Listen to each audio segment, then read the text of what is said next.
Hello and welcome to Confidently Wrong, a show by regular dudes talking with confidence about content we have no right to speak about with any kind of authority, but do it anyway. I'm Wesley Nakamura, and as always, I'm joined by award-winning director Brian Redondo and Savon Jones, aka Captain Vonnie. This is episode 196, and we find out if the new FX show Alien Earth is style or substance. I'm confident that it's going to be the best show you've ever listened to, and, well, hey, if it's not, you can always ask us for a refund.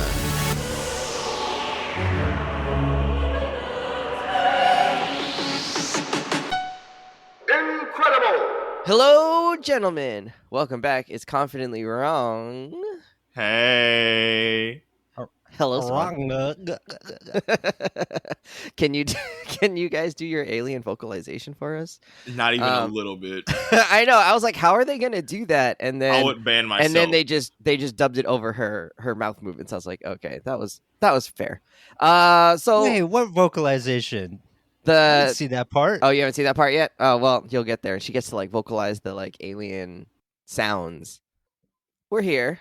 Savon had a busy week. Wesley's had a busy week with school getting started. We're just finishing week 3 of school. Brian though is That's too much school already. more interesting. That's bananas. Brian has Wow. had a more interesting weekend. He is currently I don't know what you would say, like living the high life, living the city escape, you know. I'm living my life. That's what it is. Franklin Delano Roosevelt, you know. House My in the life is dope. Hamptons. I do dope shit.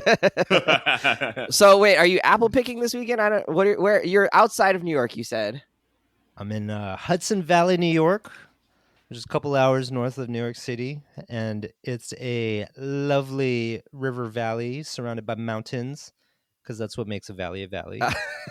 And Thank you for that geography lesson. We're out here at a B&B, not an Airbnb, but a B&B, Does it have like that old which means bed and breakfast, what not that old button booty. furniture that's like Rustic. made of reeds, you know?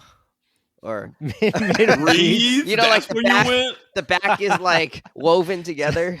Everything here is woven. The house is woven. Like a wood thatch chair. Yeah, something. I hope the big bad wolf doesn't But, like, come our way. you know, There's a something brick you wing find- for that. Something you'd find in a 1950s country home. I don't know. 1950s. Reed? That's like Reed is like an Egyptian pharaoh. Yeah, we signed the guest book Wicker? on Is it papyrus. Wicker? Maybe I'm thinking of Wicker, you know? You're probably You are thinking thinking of of Wicker. Okay. Yeah. So is that how everything is? What is the vibe? Or is it like more modern and like contemporary kind of B&B? No, it's definitely one of those places where there's a lot of molding on things. Yeah. Like even the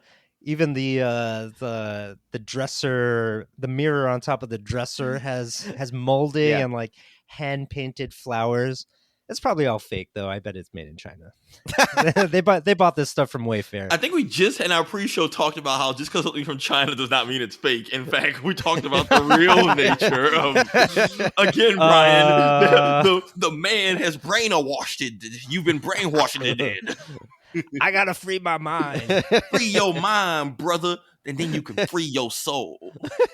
That's not Savon talking. That's Savon X. All right, save on X.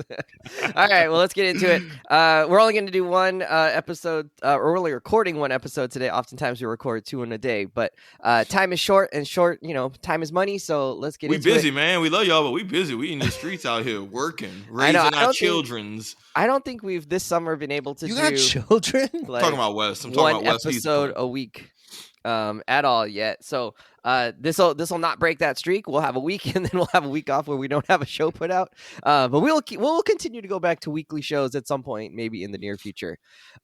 This week's episode though is interesting because I don't think it's normally up my my bag or my normal genre of TV that I watched. So we're going to talk about Aliens Earth, which is a new television series on Hulu.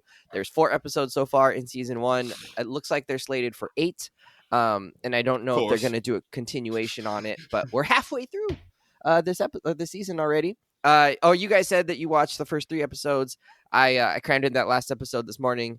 And so we'll talk about You those can first forget 3 all episodes, that. or we'll try to. Yeah, I know. I mean, it all runs together. It's all one big story, so it's hard to pick and choose what parts. All right, so how do we feel about this Alien series? Like the movies, the franchise. It's been going on since James Cameron created the Alien series way back in the day. I don't even know. In the 80s? James Cameron, he did not create it. Oh, did he do the second Aliens? He did the second Oh, Aliens. Who did the first He one? did the plural Aliens. Was it Ridley Scott? The first one was Ridley Scott. Okay. Yeah, Love Wes. that guy. What? Yeah, I was like, hey, how you just? You know, My it's fault. cool. You Well, it's can't my fault. assign it I to read it. James I read Cameron. it somewhere. I thought it said that James Cameron made it. So James Cameron's Aliens also is known for. I've never actually seen the second movie in the franchise, but his Aliens movie apparently takes away all the nuance and all the interesting stuff and just pure action movie. They just put 2 machine guns in Sigourney Weaver's hands and let her at it. Apparently that's what Aliens is about. Okay. Wait, so Alien and is not representative of the rest of the series. So it's Alien singular, Yep. and then Aliens plural, and that's how they made the sequel. Genius. They didn't call it Aliens 2. They just said there's more of them now. Well, when we do our second podcast, it's confidently wrong. Not confidently's wrong. Like inspectors general. All right. So anyways, obviously I am not very well versed in the Alien franchise. So I think I just answered the question for me, because I don't know that I've actually seen a full Aliens movie besides maybe one of the Alien vs. Predator movies. I think Sanaa Lathan was in one, and I think I saw maybe that one. It was like an ice moon or something that they went into the mines, and then there were aliens or predators in there or something. Clearly, I don't even remember that movie that well. So, where are you guys? Have you guys seen Aliens before? Have you seen any of this franchise? What do you feel about it? Brian, what's your familiarity? I am vaguely familiar, probably only a few notches ahead of where you're at. Okay. Wes. I have seen the first Alien, which is incredible. Mm-hmm. I highly recommend that to Thanks. any sci-fi nerd out there. Probably some of the best thriller cat and mouse on-screen chase stuff ever. It's just so tense. That is it entire like movie Jurassic is Park so kind of tense? Times 10. Times 10. Yeah, but Times 10 rated because R. it's claustrophobic too. Yeah, It's rated R, and it's Aliens. It's a hard R. Okay. I mean, like the first You got way Alien too excited about that. delivers all the goodness. Not that kind of hard R. Alien, the first Alien delivers all the, the classic things, right? Like the face hugger, the chest popper Alien, and then the one that's dripping saliva from like hiding out in the roof of the spaceship and stuff, right? And The Xenomorph, all the flashing lights. Those are all and the same, smoke. right? All the same species. Yeah. Yes. Yeah. Right. That so it seems like The lines get really blurred as you watch like all they're the other larval movies. stages of the big one. Yeah, I'm pretty sure they're the different stages of the Xenomorph. It's like All right. yes, but the lines get kind of blurred too. Of Do like, they in some of the other ones? Kind, I think so. Okay. All right. In like a cool way though. All right. And then aside from the first Alien movie, I've seen bits and pieces of Alien vs. Predator. I've seen bits and pieces of Prometheus. I think there was another Alien out there. There's Alien Romulus, which I haven't seen. Heard it's really good. That one's more recent, right? Yeah, it came out but last year. I don't fully know all the lore that surrounds. And they have Alien. comics too with them in it now, or they've They been on do. them. All right, Savon, it sounds like you're a little more familiar than both of us. I would say my level is a 1. It sounds like Brian's level is like a 3, maybe out of 10. Where are you on the awareness familiarity scale? I would like to think that I'm pretty familiar with the series. Like I haven't seen all the movies, but I'm pulling them up. I've seen Alien, I've seen Aliens, I've seen Alien 3. I didn't see Alien Resurrection. I've seen all of the Alien versus Predators. I've seen Prometheus. I've seen Alien Covenant. I haven't seen Romulus, and I've seen all the Predator movies. So like, I haven't seen every single Alien movie, but I've seen like more than I've seen the majority of them. And with like everything Brian said, the horror is top notch.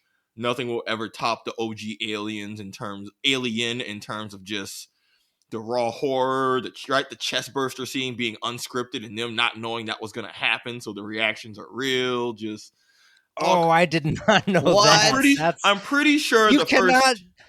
They punked their own cast.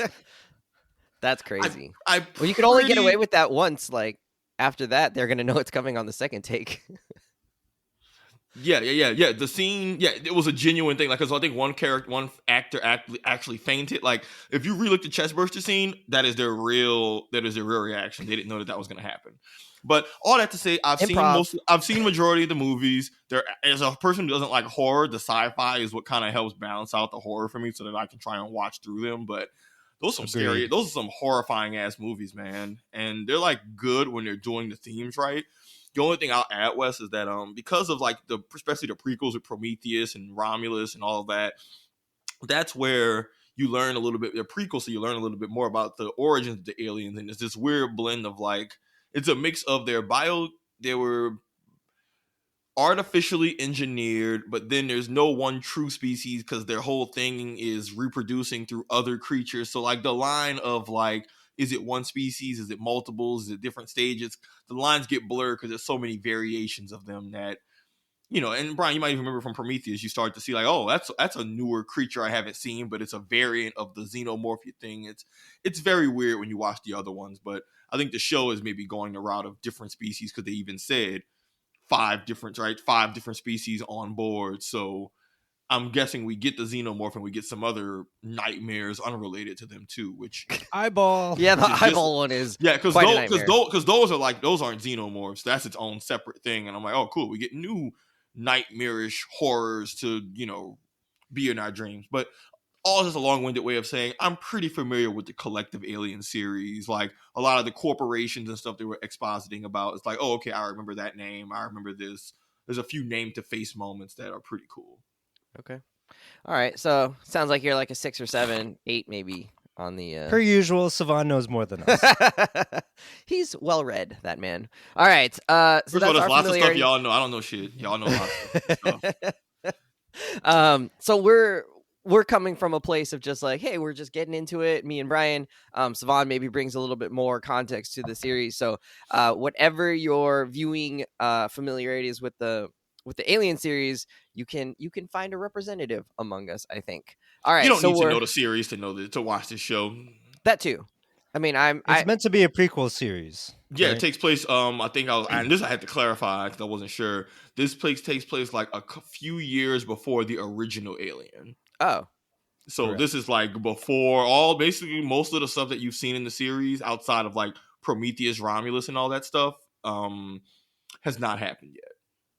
So this is a great jumping on point for any noob to Alien. Yeah, like I was telling somebody, I've never really been into Alien. I'm like, from this show, you really don't have to like. I mean, we both saw the beginning of it, right? Like, we all saw the start where they made it the way they even did the exposition was like, you can be anybody jumping on board, and we're gonna give you the context, and they dump you in of where the world is pretty seamlessly.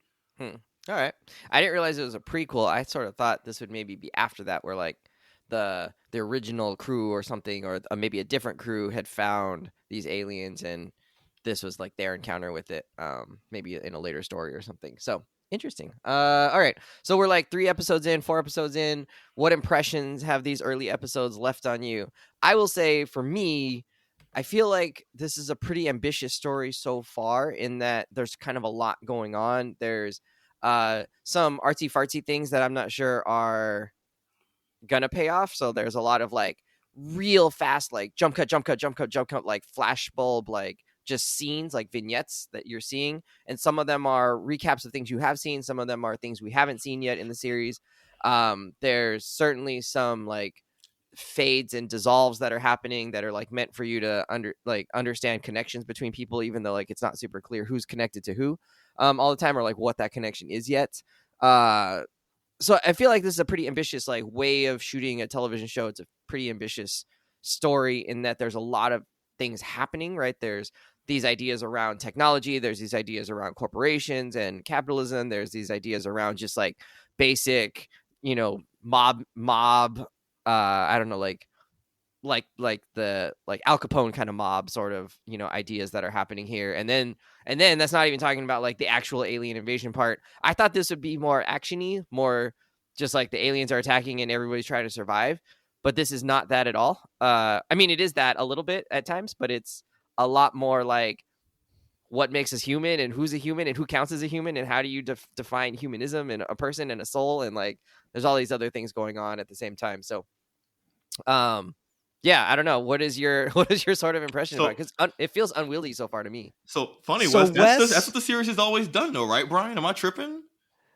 No, not at all. And also, Wes was the person who texted our group and was like, watching the first episode, kind of slow. And then I watched the first episode. Shit I was was not like, slow at all. what are you talking about? Like, yeah, homeboy They got tripping. attacked by Slow. aliens. Oh my Yeah, God.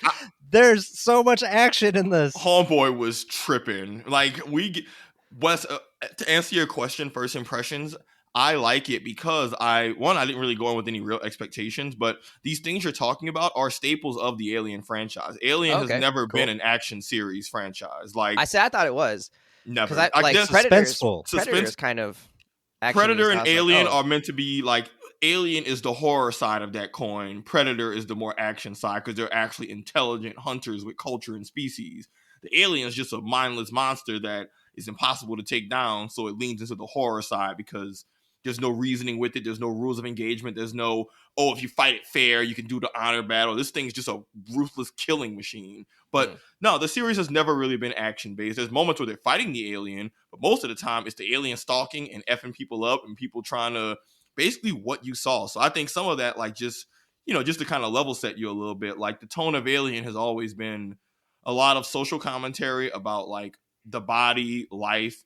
The sense and cyborgs themes have always been, and even in the first movie, like even in the first Alien, there's artificial humans who are sense, and they're a key part of the plot because there's literal deep space travel where people have to go into cryo, like we saw in the cryo, like we saw in the first episode, right? Like that was a thing that was even in the original movie. So just to give context, like the sense, the what is a soul, a human, who's not, all that things you're describing, the lack of action When horror. is machine That's not pretty. a machine? That's pretty much been a thing in almost every major Alien. Like that's a thing in Alien. That's a thing in less so Aliens, which is more action. But like Prometheus and the ones after are very more. There's a big elements of psychological life, big picture life questions. But like you should ground yourself that because that's like a staple of the series. I don't want you to go in expecting something that Alien was never really in the first place. Well, I feel like I think what I was saying is like they're also ambitious in that, in a 2-hour movie,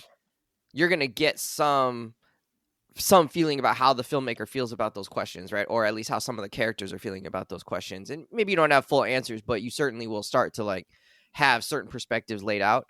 I feel like in this one, in the first 2 hours especially, you're really getting no answers, all questions.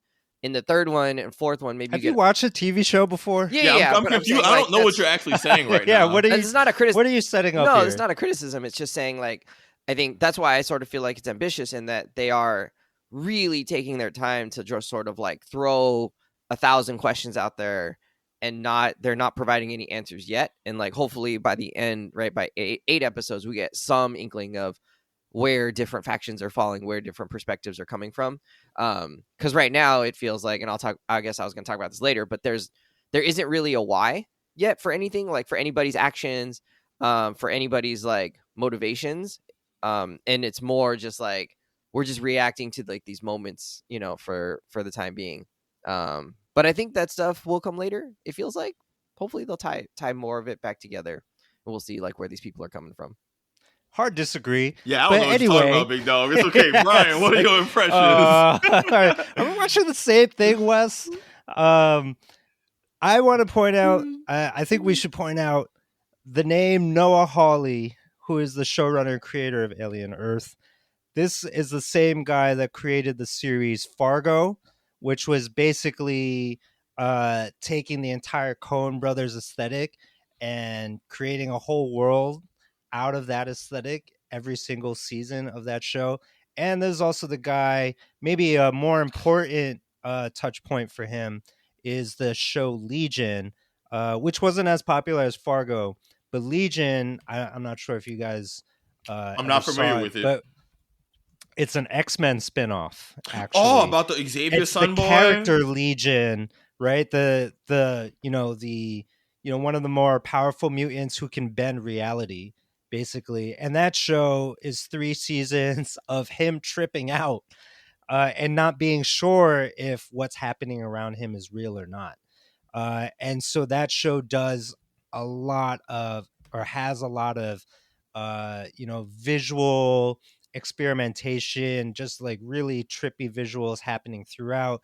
And you see a lot of that influence happen here in Alien Earth. Is kind of some of the things that you're alluding to, Wes. I think visually, Alien Earth is really cinematic, It right? This is is. beyond just run of the mill television. I think what Noah Hawley does so well is understand the essence of the property of the IP that he's adapting, and just going to town with it, right? Like he did that masterfully in Fargo. It just like really captured the Coen brothers style.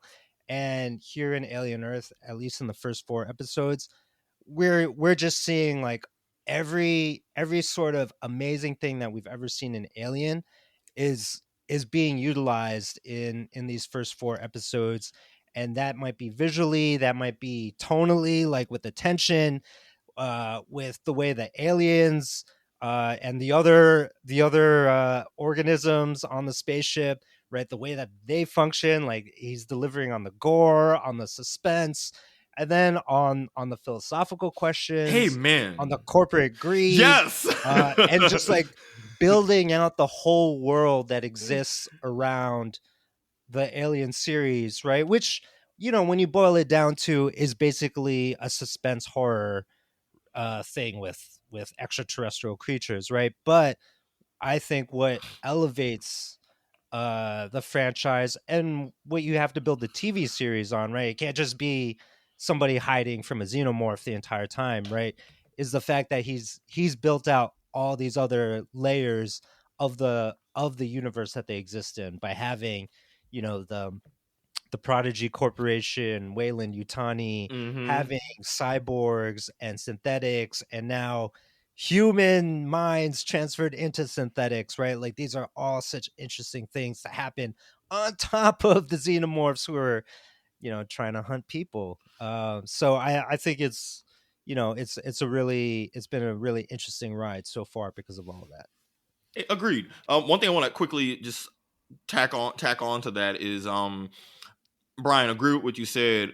Although what I will say is, I think historically in the Alien franchise, I feel like of the Alien movies and things I've seen, the series is at its best when the xenomorph is probably the least interesting part about the show, and not in a way to denigrate the monster and what its role in the story is, but the same reason, like, I mean, not maybe not the character decision making, but like a lot of the coolest parts of the Alien movies outside of the Alien are the philosophical parts, the relationships of humans with each other and technology and greed and money and what situations people, even workers' rights, of the situations folks get put into. And to your point, Brian, the makers of this show, the showrunners, clearly are in love and know the source material very well. And it's not often you see a show with such a series with such deep lore like the Alien franchise. Not even necessarily good lore, but deep lore, because it's been around for so many decades, and being able to pull the best parts of all that and pull the horror,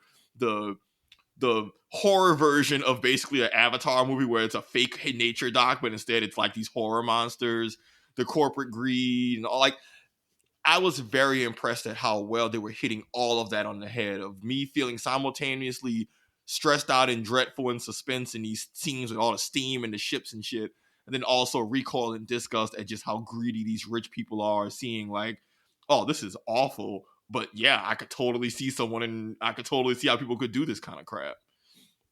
But and I also, Brian, you could probably speak to this a little better than me because I don't have good terminology for understanding good filming and frame shots, but a lot of the shots and stuff in the episodes were just really good. Like, I don't know how to always give it words because I don't. It's like seeing a good NBA offense, but you don't know the terms for it, Wes. But you're like, I don't know how to describe this with words, but I know it's good. Every frame's a painting, man. Yeah, like Every there were frame's a like there were painting. even scenes where like there was a scene, even a scene where two of the synth children are talking, they're getting debriefed, and then you can see the leader synth dude is kind of like watching from a mirror, but the way the shot moves is where you don't see him and you see him. Just so many moments. You do know what I'm talking about? Chef's kiss. You know what I'm talking about? Yeah. So many moments where I'm like, oh man, I'm not a filmmaker, but like they are in their bag right now with these shots. Like this was very intentionally. There's a lot of just care in this show. Like this show very much is a, regardless of whether you like it or not, they didn't half-ass this. They clearly put some heart and soul into it, which is already elevating it for me.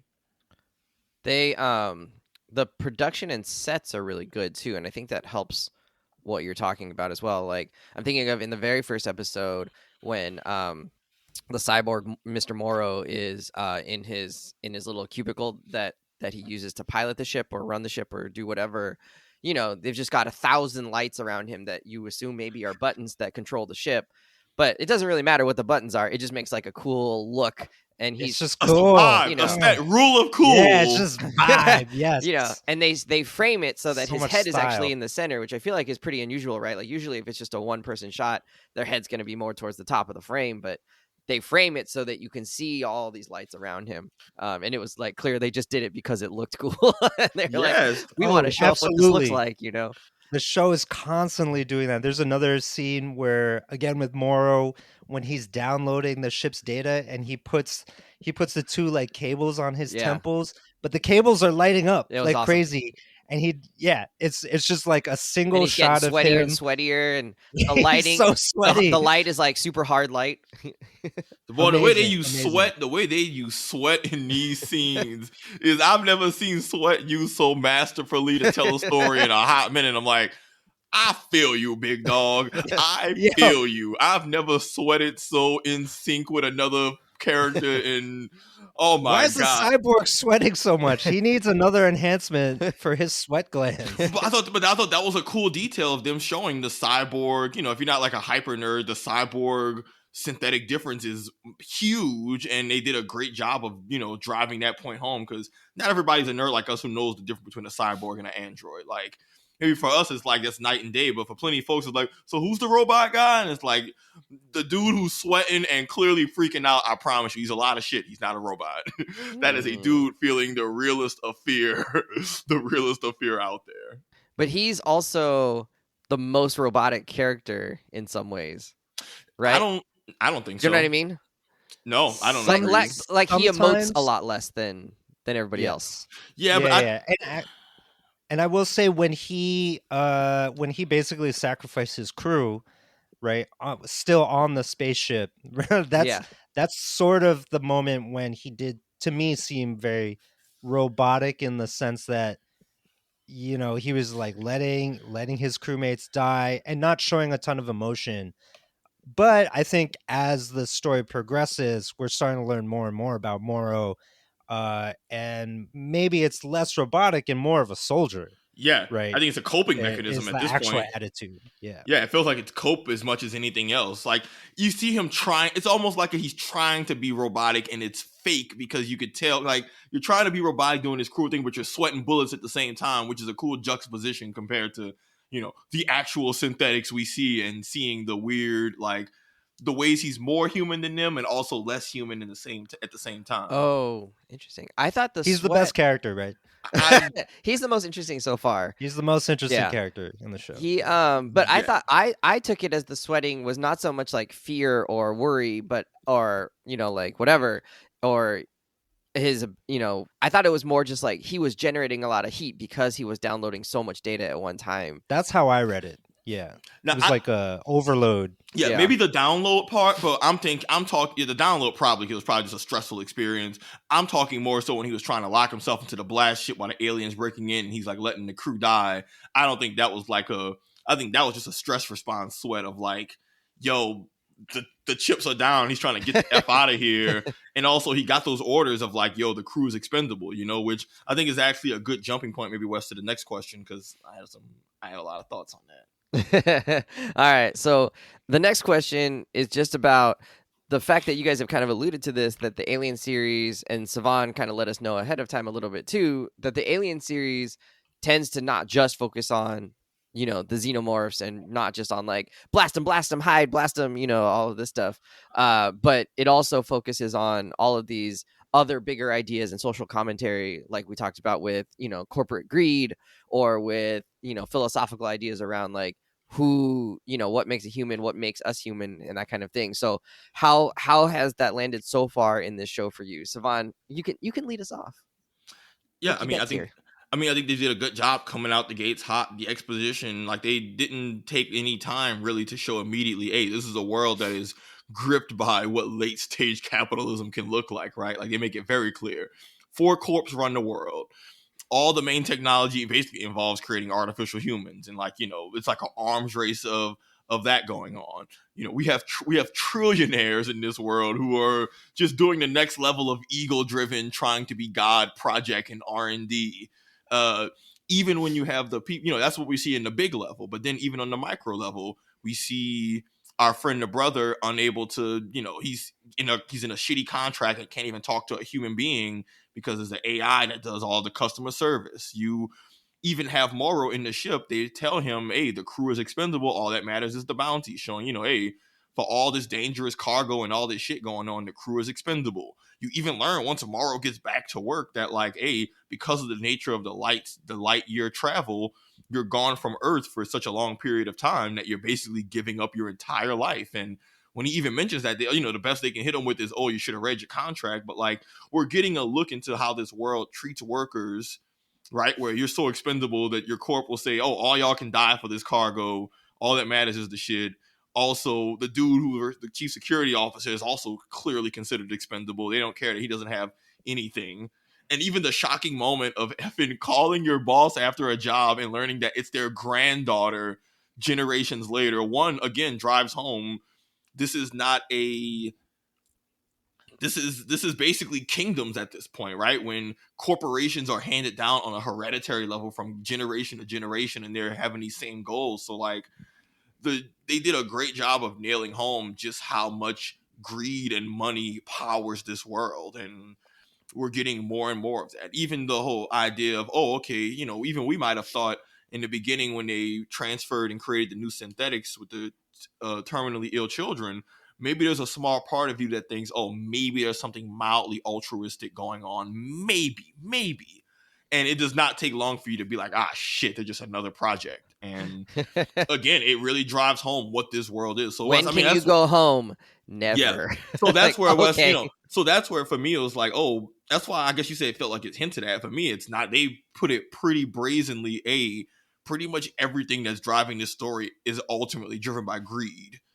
And so when you think about the alien, all the awful shit happening, pretty much every shitty thing that happens in this story, you can take a step back and say, oh, this is literally the result of corporate greed.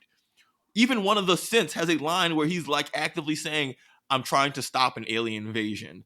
And I was like, thank you for someone who's just putting it as plainly as effing possible of the stakes of what's going on. And then the boss is just like, what? No. This is I guess the wildest part of me is that the alien shit for the people involved in it had nothing to do with what their priorities were at that point in the story. Like, they were doing this whole synthetic R-fit human thing, and then the alien thing just lands out of nowhere and just completely derails, frankly, the plot of what's happening at Prodigy. Like, their whole plot is getting derailed because the other people are like, hey, yo, but you're getting distracted by this shit. Like, we about to launch the next big thing, and now you worry about this. But it drives home just how much greed runs this world, and when everything hits the fan, or the way things have already hit the fan, you can look back and say, oh, so it was because MFs was being greedy. Ugh. Yep. Well, yeah. The more things change, the more they stay the same. I don't know. Yeah, I love that part. I guess I wanted it to be more complex than that. I mean, I think it is complex. Like, I think the greed isn't the complexity; it's the scenarios that result from that greed. It's not like, I don't think the trillionaires being greedy and cutthroat, do whatever for what they want, is going to be the interesting part. It's what are the ramifications of these children that you stuck into these supercomputer adult bodies, and us watching how all of them react to it and respond to it and develop differently. Like, I think that's supposed to be the interesting part. Right. Don't think about the greed. Think about what are the scenarios this greed has created, these moral quandaries, and then what sense do you make of that? What are the ethics of everything that they're doing? Which is to say there are no ethics. It's unethical. But like, what are the responses? Like, you know, That's an what do ethic. you? Yeah, but what do you say and do for these children who've been put in this like impossible thing where I'm like, this is awful. I don't even know where to start with this. But I think that's the part that, in my opinion, the viewer is supposed to latch on to, and like that's been, frankly, what's been most interesting. I think when I sent you that message after episode 2, that's what I was sort of referring to. Is like we hadn't got a whole lot past like, okay, this one guy's in charge and whatever, but like, and then the aliens happen, and it didn't seem to matter, to him. Like he just wanted the like property of it or whatever. But like those stories aren't meshing yet, right? It's like the aliens are a separate story from the children right now, and even though they're like there as the cleanup crew, that story hasn't come together yet. And even though they fought them, it still doesn't seem like that has an impact on like who they are. As you get into like episode 3 and 4, I think it becomes a little more clear that there is some like lasting effects that are going to happen. And so that's all. It was just like the first 2 episodes sort of had not built into what you were talking about, which is like, how do we view these children? What is their role in it? Like, are they active agents? Are they victims? Are they both? I don't know. Brian, you were going to jump in. I think that's where the series seems to be headed, and I think that's the interesting question here is like, what are the implications of corporations and these scions who are idolized and basically playing God? What are the ramifications, ethical ramifications of what they've created and the world that they have created? Will they right? get their due? So the boy Cavalier or whatever, right? He has basically decided to put dying children's minds into synthetic beings who don't die and have superhuman abilities and stuff like that. And then they have their caretakers who care for them as people, right? And you have those same people questioning him later about why are we putting them into harm's way? Why are we also talking about it in business terms as well? Like, why are we risking a decade of work and trillions of dollars to pursue this spaceship that just crashed into our home base? Why are we putting all of that at risk? And so like the underlings, and I'm sure like some of you could relate working at a company or something, like why did we pivot all of a sudden? We like spent all this time and invested all this money, and they're real people that we care about, right? These synthetic children that we now care about. Why are we putting them into harm's way? And of course the CEO, like his answer is like, $1 trillion worth of R&D just fell into our lap. Why wouldn't we? Right? Exactly. And so like he's everything, and because it him goes to is his just competitor if he gives it up, right? Right. It's for his competitor. It's just thing, right? corporate warfare too. He's like, it's corporate warfare. It's not right? even They deep. are these corporations are also nation states, right? Like Prodigy is New Siam. And they are, they're ready and willing to devastate the competition through any means necessary, including like bullets and bombs and whatever.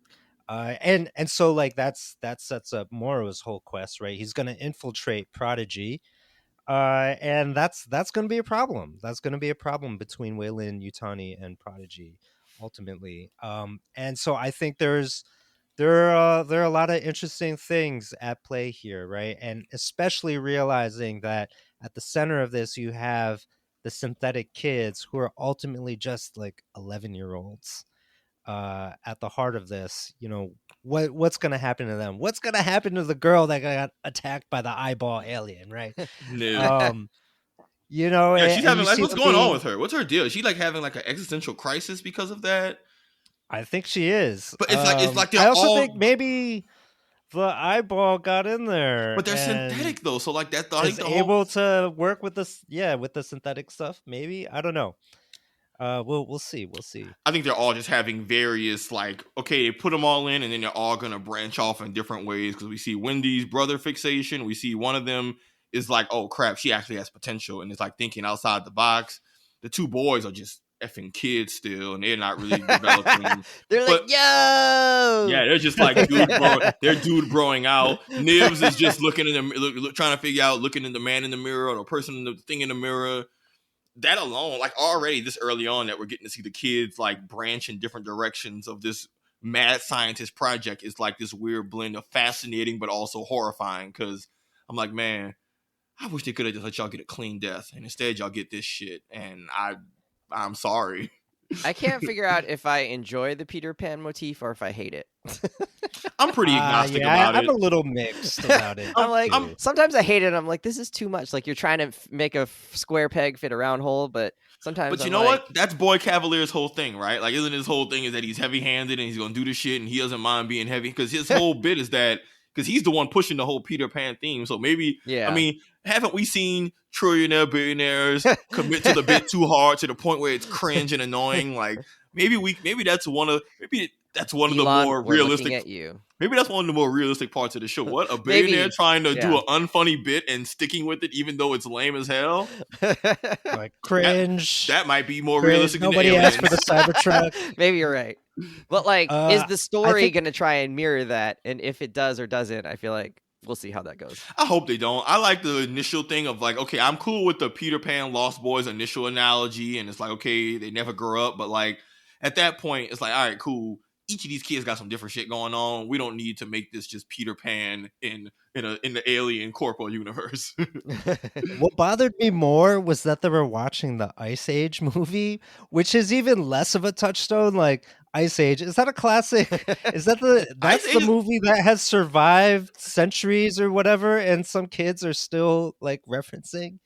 Like, come on. Ice Age was kind of fire. The ones after kind of fall off. Ice Age was a fire movie, man. I was a kid when that came out. That was fire, man. I liked Ice Age. It's good. It's good. Is it a classic? I don't know.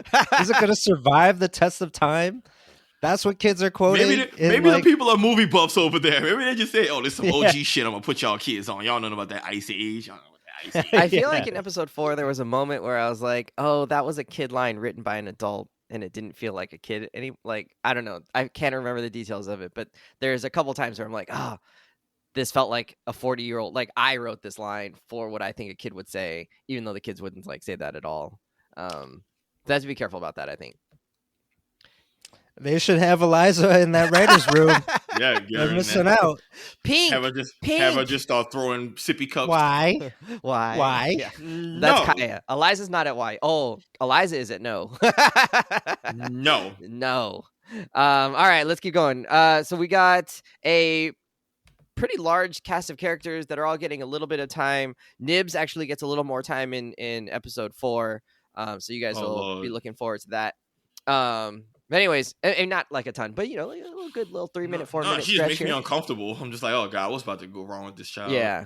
Well, watch episode 4. I So will. we got, you know, all these characters. Are there any that stand out to you? I think we already mentioned Morrow, and so maybe we don't need to talk about him. I think for me, he was the one I thought about most when I was thinking about this question. And partly, you know, the boy genius, boy cavalier, whatever his name is, him in the way that like I hate him, you know, and so like, well, you're doing a good job as an actor because I think this is your role. You're supposed to be like kind of despicable, and so you know his scenes are pretty juicy. He's at the center of a lot of the stuff, and you know he's carrying the scenes as a really unlikable like asshole, but who's like kind of thinks of himself as a genius and is like, you know, dismissive of everybody Who's kind else of a genius? around him. Yeah, and he kind of is a genius, right? Like I'm like, yo, don't like him, but that's a smart dude. I ain't gonna lie. I'm like, oh, I hate you, but you smart, but boy, you are the worst. Yeah. And also, like, you know, is his hubris going to be the end of him, you know, and in some way at the end? Like, let's hope so, because he kind of sucks. Chest burster, it's coming. He's going to be like, no, I thought it wasn't going to be me. Yeah, I think All right. Waylon dies like that in one of the Alien movies. Waylon's like a character in one of the Aliens, and at one point, when their whole thing is trying to meet the creators of like the human race, he basically just goes up to them with all the hubris in the world, tries to talk to it, and then the thing just rips his head off, and then that's it. He just dies. Waylon, the guy who, you know, one of the richest super corporals, and is just like, oh, cool. You thought you could fly close to the sun and talk to God, and God was just dead. So hopefully we get to see that end for Boy Cavalier, and frankly, the Utanari woman at Waylon too. All these people. Okay, I want to know more about Morrow for sure. And I do like the one who plays Wendy, Marcy. I thought she's been doing a great job, like as an actor, Sydney really Chandler. kind of floating this line of like, I'm a kid, but I'm also mature.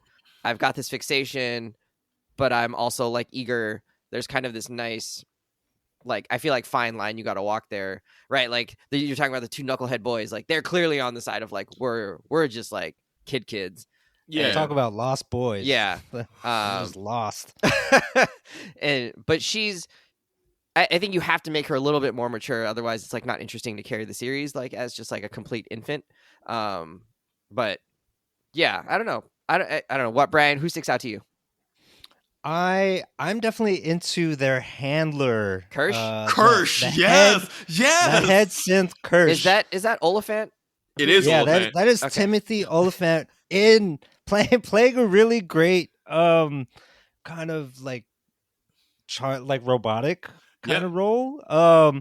Even though this guy is known for being a charmer, right? Like if you remember, he showed up in The Mandalorian, I think, for a couple episodes. Wait, he was Cobb Vanth in The Mandalorian?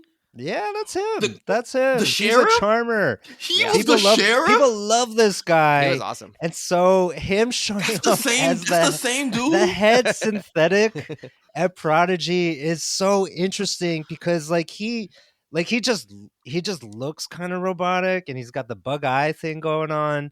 The His crazy eyebrows, white hair. His eyebrows are white, I think is what makes it weird. and but something about it is so magnetic at the same time, and I love that he's the guy that's talking sense to the boy genius, right? He's pulling back the boy genius from the ledge and saying like, hey, you can't be by this egg. To your point, Wes, your whole point. He was like, he's going to do the thing. And then he was just like, hey, bro, what the hell are you doing right now? This is not good. Danger zone. Get out. And even the boy was like, shit, no emotion, no you fear. right.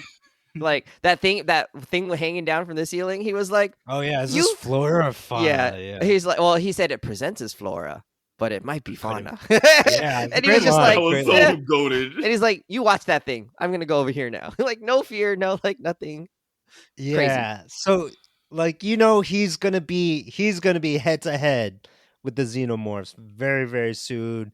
And it also seems like because he's synthetic, right? He also has such a control over the situation, an understanding of the situation that the humans don't.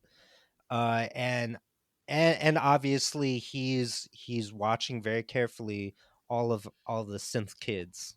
Can we call them the synth kids? Yeah, let's just call them that. He makes all the right decisions. he's identifying them.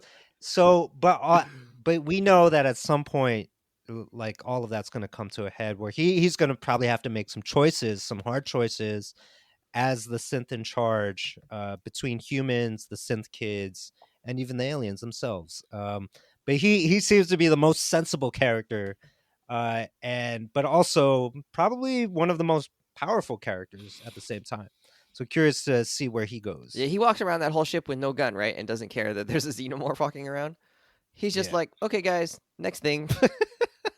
Just very, very matter of fact about it. Savon, who's the character standing out to you? Honestly, I gotta echo some of the Kirsch stuff. Kirsch is awesome. Like first of all, I'm still blowing my mind that he was Cobb Vanth in Boba Fett. I'm still just like, how?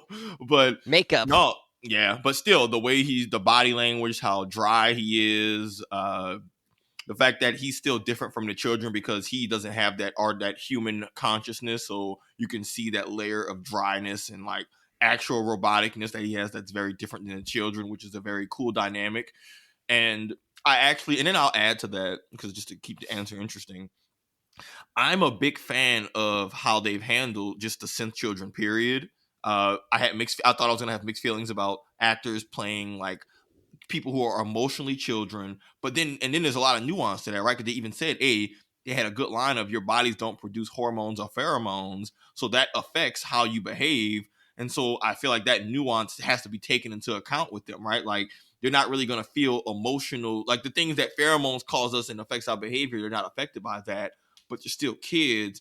And I feel like it's a lot of weird dynamics to balance as an actor, which I think all of them have pulled off very well.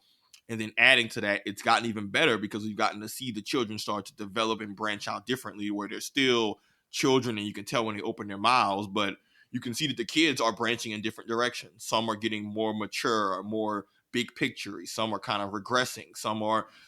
There's different arcs, and they all make sense for what they are at their core, but I think that takes really good acting, and I think it juxtaposes off Kirsch really well because he kind of almost validates any slight annoyance you, the viewer, might have about the synths always acting like kids. And there's that moment in the back of your head where you're like, oh my God, get it together.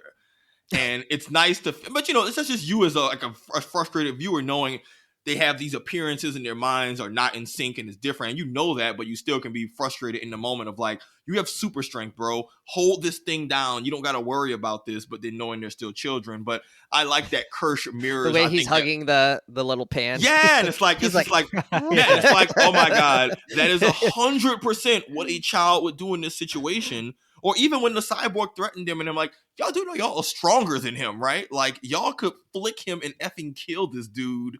Like, he is not a threat to y'all, but they don't know that because ultimately they're children. They're not violent by nature, right? But I think that juxtaposes well off Kirsch, who's so cold and robotic, and he kind of reflects that maybe slight annoyance you, the viewer, have, where he's like, get it together, get it right.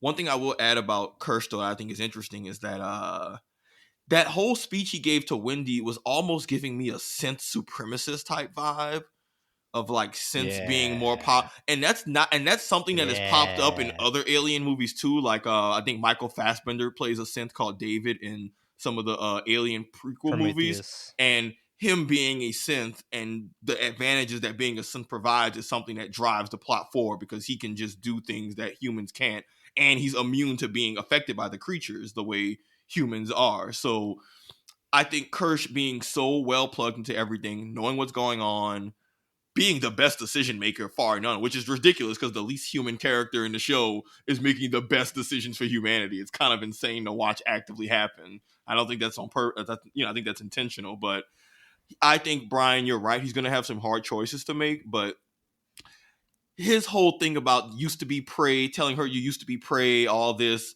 clearly means that he sees himself as a higher being. And I'm curious to see what his machinations are because let's be real. The ship crashing on Earth was sabotage, right? We can agree on that, right? I don't know. Sabotage on someone's part. I don't know who. Prodigy's part, maybe Prodigy, maybe a competitor. I have no idea. Oh yeah, I mean Prodigy is the competitor, but like they said in those two things that didn't the Xenomorphs got loose or whatever? So like I thought it was more of that. Exactly.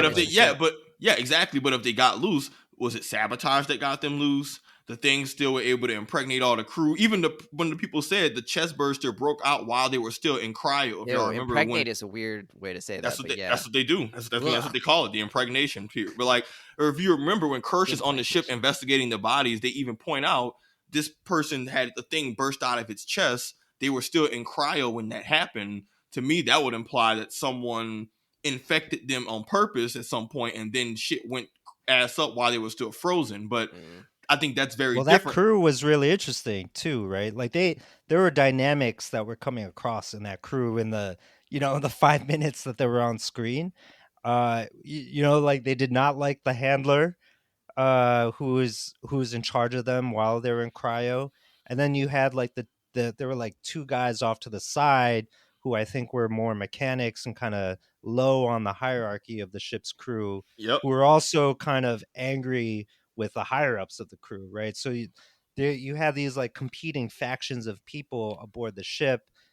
I think to your point, there are definitely some leading suspects as to they had the synth who was what watching might have folks, caused right? the breakout. Yeah, I mean there was a synth who they said it was watching the women while they slept, and at first it's like that's weird. It's creepy. But then you realize maybe the synth wasn't watching them because they were women. He was watching them because they were infected with the creatures, or maybe that was an intentional sabotage because synths aren't people, so they don't have romantic interests and stuff. So like, if he's creeping, it's probably for a science reason, not a liking women reason. But all that to say, Kirsch pointed out those things, and it's kind of already for me unraveling what the larger mystery of this show is. But it's just wild that the non-human character is like the smartest, best decision maker, arguably for humanity.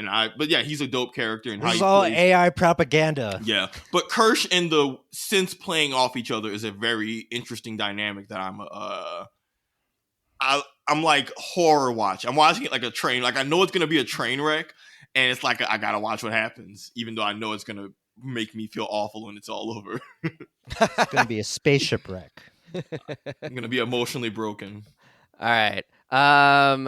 Let's see here. We got what is your favorite alien moment been so far? There's a couple in episode 4 that I can't talk about. Damn.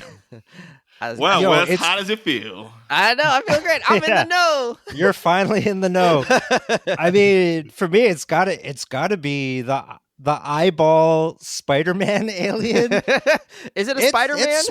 It swung across the room like Spider-Man. Do you remember that part? It came out of the cat's eye. That was right.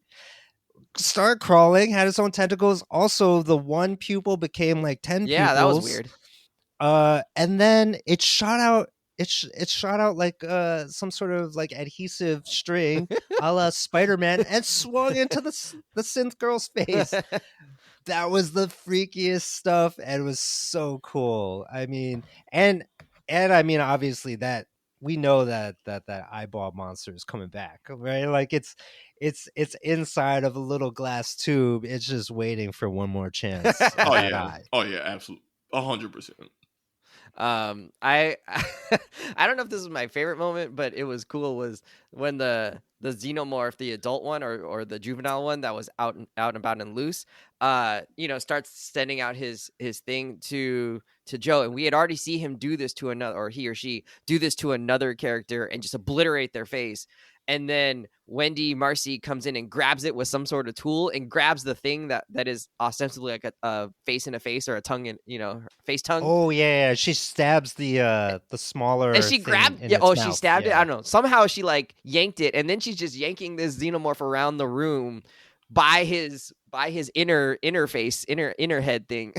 I don't know what you call it, but his proboscis, and then ends up dragging him into the elevator, and then they save a bunch of money on the fight, because then he just comes out at the end and is sliced with his head shorn off with her knife. And then we learn she's bleeding tree sap. We learn that that's true. We learn that she's pretty badass because she can take down a Xenomorph. So that was a pretty cool sequence there. Poor brother though got yoinked in the he got saved. The beginning part of that fight, Savon, maybe you can answer this question. Yeah, what's up? Why doesn't the Xenomorph just completely obliterate the brother? Why does the Xenomorph use him as bait, essentially, right? Like it like sticks him up against the wall rather than killing him immediately, like it had just done to all those people. Yeah, to like the high-rise residents. I think it's probably a mix of plot, but also in certain movies, the creatures have been shown to be smart enough to try to actually like set traps and, try to finesse you and play you. Maybe it recognized that Wendy was an actual threat and like responded accordingly. Like the creatures are like, they're not just dumb creatures, but also they do have a whole thing where they like to try and pick a target to reproduce, right? Like their whole bit is infecting you so that they can reproduce. But I think they've just hinted that like the creatures are monsters, but they can be smart when they need to be. I think it's a mix of like plot. If he just kills him instantly, we just don't have any, we got to keep the show moving forward. But also I took it as like it recognized that Wendy was a threat and was fixated on him, and maybe tried to lure him out and trap him. But in the movies, they have been known to capture people, to strap them up and put them into things. Like, they don't just only kill. They absolutely capture to use them to propagate. So, wait, speaking of capture, Moro sprayed some sort of like foamy stuff on top of the Xenomorph, cool. And then bagged it and dragged it around as if it was like 4 pounds. Like, that was kind of crazy. And then, of course, they let him out. Yeah. Well, I like the detail and it makes a lot of the sweat scenes from earlier make more sense, of him telling them. Like, at first there were moments where Moro kept trying to like calm himself, and I was a little curious, is like, what is he doing? And I realized, I think he was making a good point when he said they actually do respond to fear. And I think part of what was actually protecting him was him actually calming himself so that the creature would kill, that it would leave him alone. I think there was even a part where it killed all the people when it ripped out the bag. And he's like, oh man, I can't keep my composure long enough. I'm about to fight this thing. And then someone else gets his attention and saves Moro at the last second. But I like the little detail that the Xenomorphs respond to fear, and like fear seems to impact their how they sense you and find you, which that's an absolute thing that happens in nature. Like that's one of the realest things. Is like creatures can absolutely smell fear. So yeah, they go after the easy prey. Yeah, Oh, so that's and their whole bit is clearly psychological warfare. You can't tell me these creatures are smart the way they not doing shit that is intentionally meant to scare you.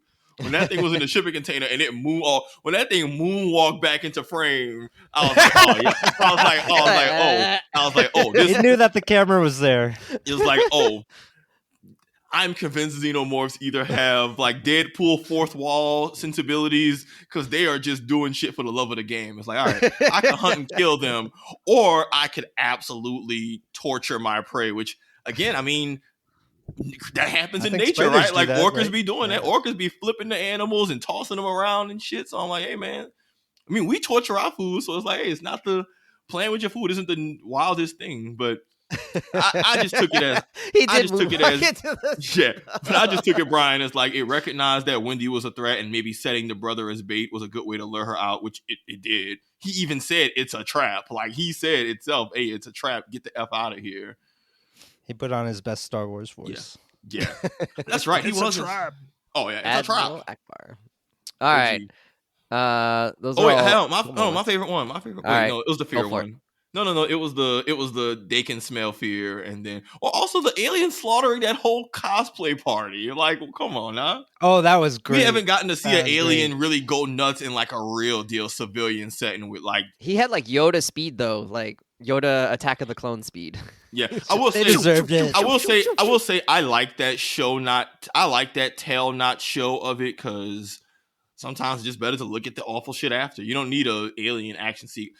I think aliens always benefit from seeing the aftermath more than watching them do it because your mind fills in the blanks of how it actually happened, even if that's not realistic. And my mind. Can we talk about that cosplay party for a moment? Why are they having an Amadeus party where they're all wearing powdered wigs? People do all kinds of shit. And white makeup. Like, what is going on in there? Was that a sex party? That was probably a sex party. I mean, right? I didn't see any new people. I think they were just, I don't know, posh rich people. Rich people do weird shit, man. Why are you so? Don't overthink it. That was like rich people do eclectic weird shit, bro. Like white linen night in New Orleans, but you know, people do red or red dress run. That was a Diddy party in 2041. Oh, we call that a Wayland party. Yeah, it was a Wayland party. Or I guess a Prodigy party. There were no minors though. Yeah, it was a Prodigy party for sure. All right. Yeah, let me know what you think after episode 4 because there's some more alien weird stuff happening. There's still, I feel like, a lot more that needs to come in the show.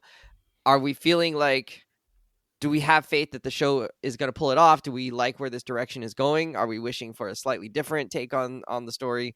Savon, what's been your reaction so far? No, I've been enjoying the hell out of this. Like I said before, this I'm really digging Alien Earth because it's not constrained to like a 2-hour movie where you have to center things extremely much around the aliens. It's giving them room to explore, frankly, in my opinion, the more interesting parts of this universe. And so we're getting almost like a psychological thriller, philosophical drama that has a horror backdrop to it, almost on some Walking Dead type shit, where it's like the aliens and the monsters are the backdrop of the story and they play a role, but actually how all that affects the people's interactions with each other is maybe the more interesting part. And that's really what's drawn me in. I didn't really go in with the show having a set expectation of what I wanted out of it. I knew we were going to get alien stuff, but I didn't think I would get a drama focused around like these synthetic beings and their relationships and all of that and their development. And I think that's what's really drawn me in. And they'd have to just go completely off the rails to like lose my interest at this point. So I think they're doing a lot of things right.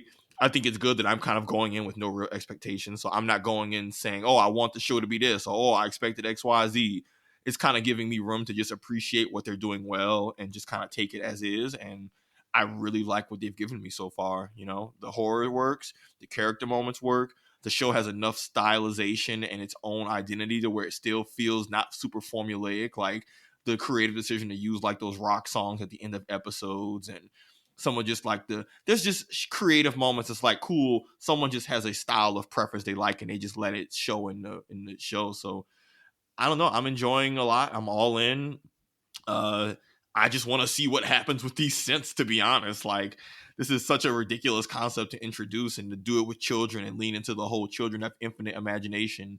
And even that one synth who was talking to Boy Cavalier, like that stuff. It's gonna be better than him. Yeah, and like, but then still having that childlike naiveness to naivete. How you say the word? Help me out. Naivete. Naivete. Knifeness? Yeah, having that childlike naivete. Yeah, damn it. Words. It's fine. Yes, having that childlike nature. But yeah, man, I'm all in. I really like this show, and I'm really excited to like see what they do from here. But it's a really good addition to the Alien franchise. Let me go next, because then Brian can respond, because I don't think he's gonna like my take. Boo Wes, boo. Boo this man. If you would have asked me after episode 2 when I sent you guys that message, I don't think I would have kept watching past this episode unless you guys said you wanted to wrap it up and watch the whole series. I wasn't really bought in, and I think one of the things I'm struggling with a little bit is each episode and the overall series as a whole right now, we don't necessarily have clear, like, these folks are at conflict with each other in sort of like, oh, these are going to be like the main conflicts here is going to be like the separate conflicts. We have like a lot of things that could become conflicts and a lot of things that like maybe wouldn't be dealt with until later. And it hasn't been clear to me what sort of where the main things are going to be. And so it's a little bit frustrating, I think, that we're halfway through and we still don't know, like, where are we going with this? Like, who's actually on who's, maybe not whose side, but who's actually like starting to come to a head against each other. It's all really just, like these people are like sort of not on the same side. These, obviously the corporations are not on the same side, but they're not actually engaged in active like conflict with each other most of the series so far. And so it feels like there's a lot of like things happening, but not necessarily building up towards a particular direction yet. And I feel like by halfway through, I would like to know, I've invested 4 hours in the series. I would like to know a little bit more about like the plot part of it rather than just the characters. And even some of the characters are still a little bit underdeveloped, which, I mean, that makes sense. It's only been 4 episodes. So that's sort of where I'm at. I'm a little bit confused about like where the story wants to go and how much we're going to get in this first season. And I think I would like a little bit more certainty. And I think maybe I came in with the expectations too around like Savon's point around, I thought this would be more action filled, like, or that the action would be the point. And now that there's like doing a lot with like synth, cyborgs, humanity, blah, blah, and corporations, to me, that stuff, if they wanted that to be the center of it, they're maybe spending too much time on the aliens, but like I came for the aliens. And so in some ways it feels like we're not spending enough time on the aliens. We're spending a lot more time with the synths. And so, but by episode 3 and 4, I think it's maybe more clear that like the synths and the child synths, especially, or the kid synth especially, are going to be maybe more of a central piece. I'm more bought into, okay, I want to see where they go. And like you said, we're starting to see them start to have these different things going on. Like, where does that take us? And if that's true, which like totally cool, like I'm on board with that. The xenomorph part of it is like the xenomorphs don't tie into their origin story or to their like existence. Cause like you said, they were just sort of accidentally in this situation. So, I don't know. That part of it, I feel like I don't know what I want different, but it felt like there's a little bit of two things molding together here that aren't fitting together for me yet, but maybe that'll be resolved in the second half of the series. We'll see. Brian, where are you at? Wes, I don't know how you watch TV shows at all. I told you would not like my take, but that's you say this for all the shows we watch, Wes. You say this all the time. Criticism. Where's this going? How did you even make it through the first season of Game of Thrones? Like, I have no idea. Like, there are all these characters, and there's this thing in the above the wall, and then there's King's Landing. How are these things going to? That was clear in that there was like there is no clarity. The families were like feuding. there are corporations obviously feuding. Like everything in Alien Earth is a conflict right now. Yeah, I don't know how that is like but that's like not too much going. part of your purview. No, it is. It's like Like too much it's a going TV on. show. There's going to be multiple Yeah, yeah. conflicts. Like you can't have a TV show. But each episode, last its season without multiple conflicts. yeah, yeah. Like, But And there you are want going to to be. don't you think that Like each what are you episode, talking about but here? each episode doesn't necessarily have a traditional like here's our rising structure, our climax, a somewhat Oh my resolved. God, but you don't need to do and that then though. the overall show so far doesn't have that either. Why do you feel like everything needs to adhere to this simplistic formula you have in your head about what I don't think it has like, to. what constitutes a show? I don't think it has There to. should But be a rising. I would a have rising liked. climax I would have liked here. it in this series. I don't see how it's not there. Like it clearly is. Every episode there's there's action scenes or people wanting something, other things getting in the way of what they want. Like it's constantly happening over and over.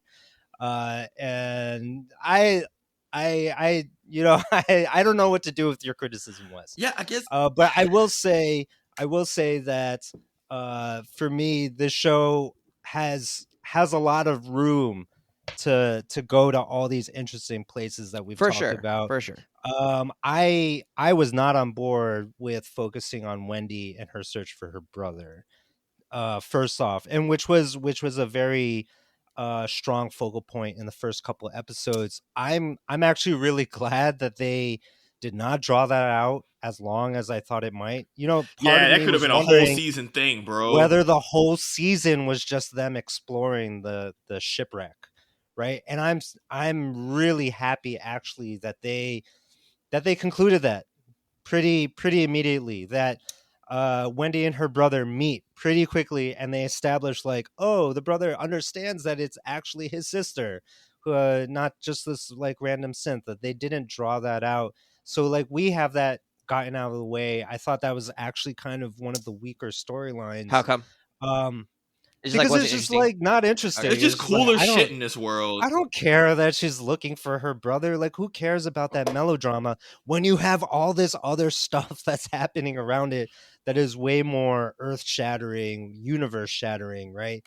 The stakes are just so much bigger, and so I'm glad that the show now in episode 3, and I'm sure in episode 4, has pivoted more towards, well, what about the other synth kids, right?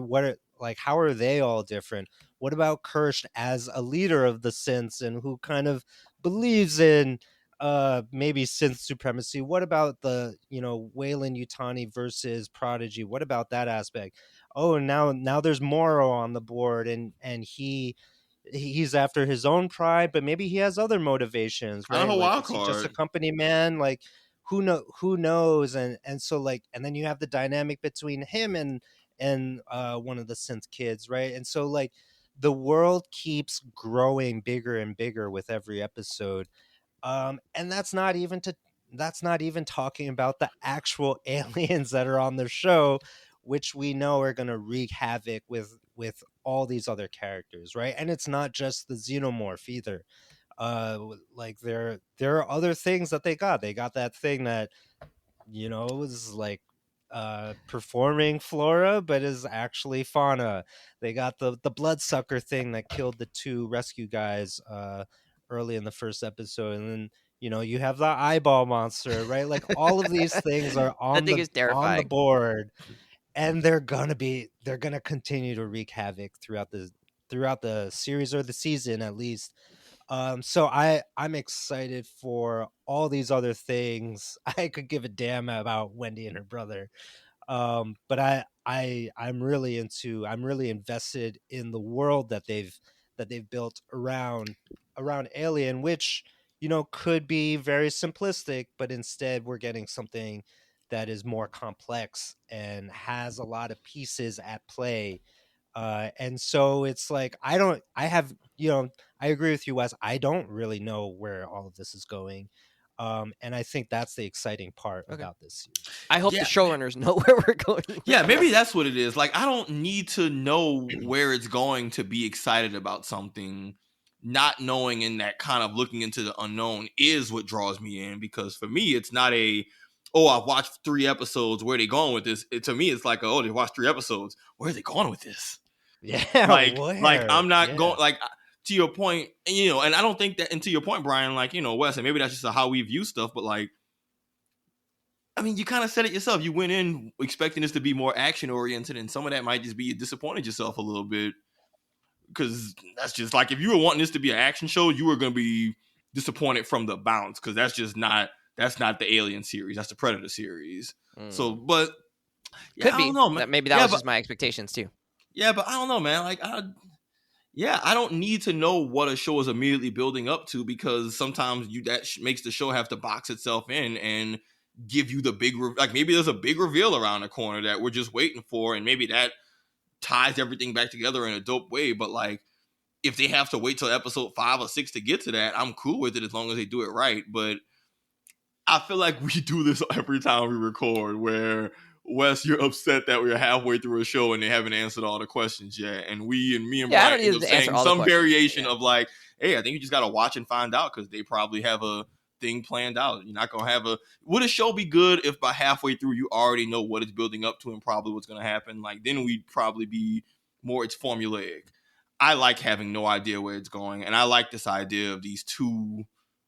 And again, Aliens never really been about the aliens. It's been about all the shit happening around the aliens. So like, I like the shit happening around the aliens. Like, that's really what it boils down to. Prometheus was about like the origins of human life and who created humanity. The aliens were just a shitty part of that, where things started going off the rails. But that movie wasn't about the aliens. It was about where life came from. And for this, it's about, where do you draw the lines between synthetic and artificial life? And those questions and how they're exploring it is more than enough for me to say, cool, I want to see where we go with this.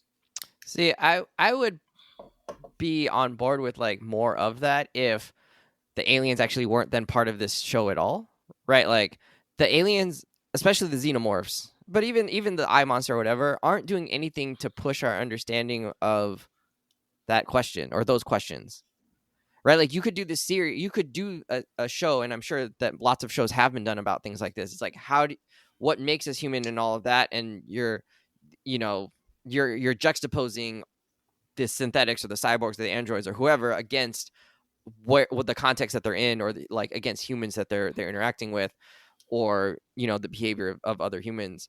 It'd be interesting too. I wonder if like, and this would make the show more unwieldy, so I get why they wouldn't necessarily do it, but like humans who are not necessarily in this particular circle, right? Like, if you just saw another, like maybe a detective or somebody that's like not on the inside and doesn't have privy to like all of these information, but is watching some of this happen and is trying to get to the bottom of it, or someone who is like having their life impacted on it and loses a loved one in the ship wreck or whatever, and now is like forced to like reckon with like what's happening here. And I don't know, there could be other ways you could do that, right? Like around who's human and not in these interactions. But well, that kind of feels like the brother story, huh? Because the brother story kind of feels like that's the POV of someone who's not plugged into all this corporate madness and all the secret R&D stuff, and like, because a bunch sort of, but he was employed by them. He's part of their military outfit as like a medic or whatever. Yeah, but I mean, Prodigy's separate from the people who actually, because remember, Wayland, it's the Wayland people. Prodigy doesn't know anything about this alien stuff. They've never done any extraterrestrial alien shit at all. That's the whole point. Like, what I found interesting is that I think the whole plot line of the show is one corp is doing all this alien bio research stuff, and then it lands somewhere that has nothing to do with that. Like, I think that's one of the cooler draws, because everybody, including even the super in the know techie people, are like, yo, what the hell is this? Even the smartest people in the room are like, I don't know, man. I'm at a complete loss. But they don't show enough fear though. That whole team at Prodigy is like not fearful enough of these things. They're just like, they don't know what they've gotten themselves into. No, they know it's deadly. They've seen it work. They know it's deadly. They should have a little more fear. That's what I think. but at the moment Curse told them that, they was like, okay, cool, lock it down. No one in or out unless they're a stent. So like, I do think that's actually one of the rare moments of him actually taking the security shit. Like, his security dude said, like, hey, great. Nobody who's not a sense. He's like, all right, bet. Like, that's for me. I was like, oh, that gives his power. That gives his character power. Yeah, he knows it. Yeah, it's like, you're saying like, Kirsch knows it. Yeah. Kirsch knows it. Yeah. To me, like that's He got to put the boy genius in his place. Yeah, and he was right. And he pushes back consider like even one thing, as much as egomaniacal as Boy Genius is, Boy Cavalier, like he's pretty Kirsch is pretty like empowered to push back multiple times. There's several times where he kind of just straight up says, "Hey, respectfully, you wrong," or like, "Hey, respectfully, you don't know what the f you talking about." Like, and it's not like it's this weird, "Oh, listen to me or I'm gonna shut you down" type deal. It's an interest. Like that's one of those things, Wes, of like I like that dynamic, and I want to see how that dynamic plays out into what the larger, what the larger plot of this happens. But I don't know, man. I'm here for it. Yeah, I guess. Like, I would just rather the show be about that stuff than about, like, the aliens don't even need to be in it for me, right? Like, you could do all that stuff without the aliens, but I want it, like, if I want an alien They're show. so cool. Wes just wants to watch Then I want the show about the aliens. Like, give me That's the show so about the cool. aliens and, like, how they're wreaking havoc, like, all over the place. Like, I don't know. It feels like it wants to be two shows, and they're trying to put them together. And I feel like, actually, they would just be better as separate shows in some ways.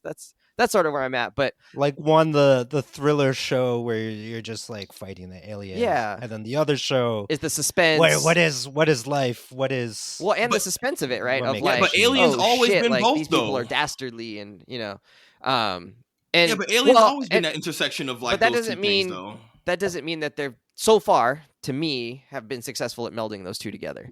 But like I said, maybe in the last 4 episodes we get a little bit more of that, and it becomes more clear like how these two things are actually like working together as a story, not as like a plot, but like as a story. And anyways, so yeah, I think people should check it out, as long as they're not too grossed out by crazy, like by the violence and the like by things being mangled, by living beings being mangled. Like, don't watch You it. can't eat food watching this show. If you get nightmares, I could not eat my dinner. this may not I was be for you. I was absolutely eating a bowl of chili while they were dissecting one of the xenomorphs. Like I was 100% like You're last night. I had like a bowl of chili with like a spoon and some crackers going to work, and that was the scene when they were actively dissecting the corpse. And then they had the green goo, and they pulled out the thing that they put into the little heart tube. I was absolutely eating that entire I think time. it was lungs. I think it was it was lungs. some. I it was think some that's it was the some brother's lung. lung. Yeah. Oh, good eye. I think it's lungs. Which is crazy. that they did that. No, you have to have Crazy. lungs, apparently. I mean, for the xenomorphs. they're just testing how it probably reacts to human tissue. But yeah, I was eating, and my thought eating was like, yeah, I guess some people probably wouldn't want to eat while watching. No. Yuck. You could have a xenomorph in there. Ugh. All right. I think that's how we know Savon's a synth. Confirmed. Synths don't eat. Is that how you incorporate so much information from your HUD while you're playing? So you've got multiple processors happening. No, multi-lane first of all, processing. First of all, I only I'm have not a single synth. thread processing. Oh yeah, Wes, I'm gonna leave you alone. Actually, Savon's a replicant. He's from the Blade Runner universe. Okay. Different corporation. That's the thing, huh? That's the thing they do to check. Yeah. What do they You have gotta to check for? You got to do the test. Okay. There's like a dot on your eye for every time you've been like cloned or something. So Replicated? characters will check to see. It's kind of like your little "Am I real?" test. Oh, okay. All right, friends. Well, that'll do it for us. Are you recommending it for? It sounds like both of you recommend it for most people. Fans of the show would be into this. I think it'd be hard for people if they're really, really squeamish. Okay. Yeah, if you're squeamish, this isn't for you, because straight up, like, because some people, if you like, the gore is one thing, and some people aren't bothered by blood and gore, but like, nah, this is also like just straight up actual body horror, alien blood and guts and all that weird stuff. I feel like both can be nasty in different ways. This show has both. This has alien dissection scenes and alien goo blood shit and all that, and also just regular human folks getting eviscerated and torn up. I'm on record as saying that like I get nightmares from stuff. This has not been something where I'm worried about nightmares. You have dreams? This one said nightmares. This one does not give me, and I'm not worried about it giving me nightmares. Now, if I get nightmares, then I will tell you and be like, yeah, don't watch the show. But so far, been able to watch it without no fear. jump of any scares, nightmare. right? Yeah, no jump Yeah, scares. It's not like that like silence and then just like wah, It's like not just cheap. It's not cheap scares where they're like, all right, we gotta make something pop out to keep them. Like, again, I say it as someone who does not like horror at all, who hates like jump scare type stuff. It's suspenseful it's not just outright, oh my God, I'm going to throw my popcorn in the air. Yeah. So if you're not, so for the folks who don't like horror, I think that so it's more suspense than outright horror, although there are some moments that are meant to freak you out. To your Wes's point, the biggest thing is just, if you don't like gore and alien guts type stuff visually, this is definitely not for you. If you don't like horror, I think you can still watch it. If you like sci-fi, philosophical type stuff, you should definitely watch it. Yeah. Like, if you're this not, is all- but I this guess is if for you're the not into hard that, sci-fi people, if you're not into like that philosophical stuff, this also, or like, you know, like the show about that, you also maybe wouldn't like this, right? Like if you're kind of like how I thought in the beginning, where it's going to be a lot of like just them fighting the aliens, you're not going to get that either. Yeah, right? I think there's no like plan here to fight. There's no like mobilization unit, you know, that's got to take down the aliens or research them and figure out what's their weakness. Like none of that is happening. Yeah, pretty much every alien movie is predicated on the people not knowing what they're dealing with. Like that is like a. But they're not even trying to figure it out. I mean, they're not trying to figure it out as a way to like beat them. They're just trying to figure it out as a way to use them. Oh, there's nothing like, to beat. Yeah, they're trying to profit. Yeah, off how it. can this be useful? I mean, like, nothing to beat. Not like they're being invaded. Yeah, I don't. But like, aren't they? Like, I feel like they should be worried that they are being. They don't invaded. acknowledge that just yet. Yeah, and like that's also weird that like nobody is here thinking about like what could happen if they start getting out. Like, you think that's corporate greed? Yeah, right. You think, oh, what? You think rich corporate people who have lost the game wouldn't be? I guess Kirsch said that, right? Would be Kirsch not said concerned. These guys cannot get out. He's the one who said the quiet part out loud of like, I'm doing what I can to stop an alien invasion. So to be clear, that's to make sure to the viewer, hey, just to let y'all know, people are thinking about this, but leadership is making an active choice to ignore it. Like that's one of those people at home. Well, why are they not taking it seriously? People are. The higher ups aren't. There's your answer. So now when everything goes ass up, you can say, why did they let it happen? That's why.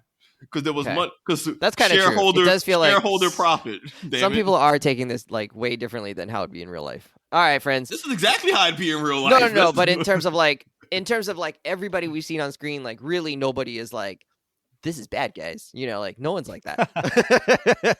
No one so far has You're said, like, this is great, guys. Yeah, everyone's we're like, gonna make $1 billion. Yeah, well, one dude was gonna push back, trillion. right? One dude was weird. gonna push back and was like, you know what, man, you run a corporation, just your shit, you can run it. And dude was like, grow a spine. Like, man, I like having a job. Like, basically, Holmes said, you know, Holmes was just like, you being a real ass clown, right, Bob? But you know what? It's your ship.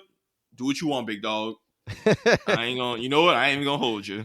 And I'm just trying to get this paycheck. Also, the most realistic part of the show, your boss is just an absolute clown, or they don't know what they're doing, and then you want to say something, and you say, you know what, man?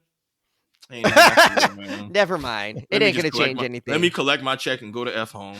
Ain't even that real. That's the best. I like. Oh, this show's real.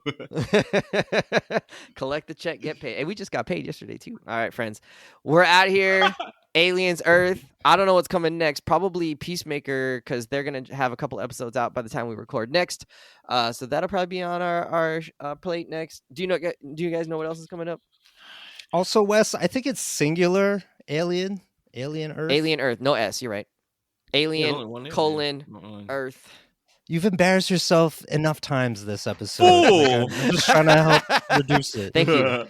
Thank you for pointing it out so everyone knows how noob I am at any of this. I'm not elite. Yeah. But I said in the beginning, I'm coming from a place of a level 1 here. 1 out of 10. This I have no, for a level 1, you be going in with a lot of assumptions. You don't seem to go in like somebody who don't know a lot about the franchise. Culture. I've only seen them in, like pop culture stuff. Wes be out here saying, I've never seen this movie. I don't know nothing about it. I went in expecting these very specific things. I expected action. Alien movies have action. There's action every episode. Oh my god. First of all, we get action. Second, Brian and I both mentioned the alien movies. Outside of Aliens, it's more horror and suspense and science than action. Well, now I know. You just didn't tell me that ahead of time. Welcome to the program. This is Confidently Wrong, everyone. I didn't know that. All right, friends. Well, almost give us the long beep. The long bleep. Hit us up on @confidently_pod on Instagram. We're also on YouTube. You can find us there. There's another Confidently Wrong podcast on YouTube. That's not us. That's not the real one. Come to us. We got the spaceman hanging out on the triangle logo. All right, we're out of here. We'll see you guys later. Enjoy the apple orchard picking or whatever you're doing up there in upstate New York.